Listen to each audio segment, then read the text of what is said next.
Menteri Pertanian Republik Indonesia, Andi Amran Sulaiman, menggelar konferensi pers mendadak hari ini untuk membahas temuan 250 ton beras impor ilegal yang berasal dari Thailand di wilayah Sabang, Aceh. Dalam konferensi yang diadakan di kantor Kementerian Pertanian, Amran menekankan bahwa pemerintah telah bertindak tegas dengan menyegel gudang milik PT Multazam Sabang Group, menyusul laporan adanya masuknya beras tanpa izin dari pemerintah pusat. Amran menyatakan bahwa impor beras tersebut diduga telah direncanakan secara sengaja tanpa persetujuan resmi dari pemerintah. Kami menerima laporan ini dan langsung bergerak cepat. Saya telah berkoordinasi dengan Kapolda Aceh, Kabareskrim Polri, serta Pangdam Iskandar Muda untuk menghentikan seluruh aktivitas di gudang tersebut dan menelusuri pihak-pihak yang terlibat, ujar Amran di hadapan wartawan. Ia menambahkan bahwa operasi penyegelan dilakukan untuk mencegah distribusi beras ilegal yang dapat merusak stabilitas pasar pangan nasional. Menurut Amran, kebijakan ini sejalan dengan arahan Presiden Prabowo Subianto yang secara tegas melarang impor beras karena stok nasional saat ini dinilai mencukupi. Presiden telah memerintahkan untuk tidak melakukan impor apapun, mengingat produksi dalam negeri kita surplus. Ini adalah upaya melindungi petani kita dan menjaga kedaulatan pangan, tegasnya. Ia juga memperingatkan bahwa pelaku impor ilegal akan dihadapkan pada sanksi hukum berat, termasuk pidana ekonomi, untuk memberikan efek jera. Temuan ini berawal dari inspeksi rutin oleh petugas Bea Cukai dan Badan Karantina Pertanian di Pelabuhan Sabang yang mendeteksi kontainer berisi beras Thailand tanpa dokumen impor resmi. Gudang PT Multazam Sabang Group yang diduga menjadi pusat penyimpanan langsung disegel pada 23 November lalu, hanya 2 hari setelah laporan pertama diterima. Pihak perusahaan belum memberikan tanggapan resmi, namun Amran menyatakan bahwa penyelidikan akan melibatkan audit mendalam terhadap rantai pasok. Konferensi pers ini dihadiri oleh perwakilan dari Kementerian Perdagangan dan Polri yang menegaskan komitmen bersama untuk memberantas praktik impor ilegal. Amran menutup konferensi dengan pesan kepada masyarakat, kita harus waspada terhadap upaya-upaya yang merugikan negara. Pemerintah akan terus memantau dan bertindak tanpa pandang bulu. Kami terima laporan tadi sekitar jam 2 bahwasanya ada beras masuk di Sabang itu 250 ton tanpa izin dari pusat, tanpa persetujuan pusat. Tadi langsung kami telepon Kapolda, kemudian Kabareskrim, kemudian Pak Pangdam, langsung disegel. Ini berasnya nggak boleh keluar. Saat ini kita beras kita, stok kita tertinggi, tapi ada beras masuk tanpa seizin pusat. Nah ini dengan berbagai dalilnya, bagai teori-teori pembenaran. Yang jelas kalau sudah Panglima tertinggi, Bapak Presiden sudah menyampaikan bahwa tidak boleh impor karena stok kita banyak. Ya, seluruh warga negara Indonesia, apalagi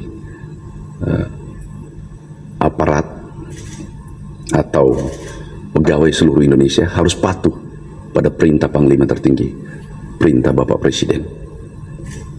Hari ini kami sampaikan bahwa itu kita segel dan kami minta ditelusuri siapa pelaku-pelakunya. Dan ada yang menarik, rapatnya di Jakarta, minta rapat rakor, belum ada persetujuan. Kami tanya Dirjen, kami tanya Deputi Bappenas, apakah Anda menyetujui? Ternyata dalam risalahnya menolak, tapi tetap dilakukan. Yang kedua, rapatnya tanggal 14 di Jakarta, tetapi izinnya dari Thailand sudah keluar. Berarti ini sudah direncanakan. Memang sudah direncanakan. Ada yang mengatakan, iya Pak, karena harga beras Thailand, Vietnam itu murah. Iya, memang murah karena Indonesia tidak mengimpor beras. 2 tahun terakhir kita impor 7 juta ton lebih. Itu nilainya dengan jagung kurang lebih 100 triliun.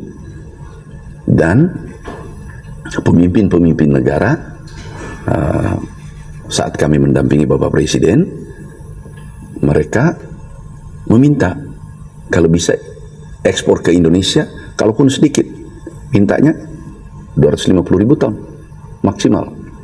Tapi kami, Bapak Presiden, kami sampaikan izin Bapak Presiden, beras kita cukup, malah lebih dari cukup. Bahkan diperkirakan akhir tahun itu adalah stok tertinggi. Kami perkirakan karena tinggal 1 bulan. Nah, sekali lagi, saudaraku, sahabatku, semua kami ucapkan terima kasih pada tim bergerak cepat dan menyegel, tidak mengeluarkan beras yang masuk ke Indonesia, ke Sabah. Bahkan sesuai kami dapatkan juga laporan, tapi kami sementara baru telepon Kapoldanya juga di Batam ada yang masuk, tetapi itu belum bisa dipastikan. Tapi yang pasti adalah dari Sabang, Aceh. Jadi ada alasannya, itu daerah zona bebas perdagangan, free trade zone. Jadi ini tetapi itu harus dibaca dengan utuh, harus sesuai dengan kebijakan pusat. Nah, ini yang mungkin tidak diperhatikan, itu alasannya. Dan kemudian pelakunya, siapa melakukan, nanti sementara pendalaman. Tetapi ini tidak boleh dibiarkan.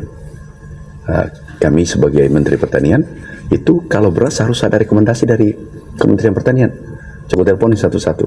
Dirjen siapa yang meloloskan? Seandainya ada dirjen meloloskan, hari ini berakhir jabatan. Aku pastikan itu. Kalau dia tidak patuh pada presiden kita. Tapi alhamdulillah ternyata Deputi Dirjen patuh mengikuti instruksi Bapak Presiden. Kemudian kami sampaikan selama ini mereka patuh. Oh sudah, kami langsung telepon Menteri Perdagangan. Jadi kami koordinasi, kami telepon Menteri Perdagangan tadi, langsung beliau katakan bahwa nggak ada izin. Jadi kabar reskrim, kami Kapoldanya kami langsung telepon satu-satu, kami ingin tahu. Kemudian Bappenas, deputi-deputi, Sestama, aku undang Dirjen Dirut Bulog yang menyampaikan juga. Perlu juga diketahui bahwa beras kita di sana cukup besar. Ada hampir 100.000 ton ya. 402 ton. 400. Untuk 3 bulan siap. Jadi stok kita banyak. Ini nasionalismenya di mana? Ini adalah kehormatan bangsa. Kalau kita bisa berdaulat pangan, kita kan sudah alhamdulillah. Insya Allah sedikit lagi kita bisa, kan masih ada hari ini tanggal 23, berarti masih ada 1 bulan 1 minggu. Kita bisa sampaikan bahwa Indonesia sudah swasembada, jangan diganggu lagi. Kalau ada, pasti kita usut, pasti kita usut. Kasus ini menjadi sorotan di tengah upaya pemerintah Prabowo untuk memperkuat swasembada pangan, di mana impor hanya diizinkan dalam kondisi darurat. Pihak berwenang memperkirakan nilai beras ilegal tersebut mencapai miliaran rupiah, dan penyelidikan lebih lanjut diharapkan mengungkap jaringan di baliknya. Tim Liputan Portalika News melaporkan. Tetap pantau dan ikuti channel @Portalika News untuk informasi terbaru dan terkini. Jangan lupa subscribe, like, dan share. Sampai jumpa.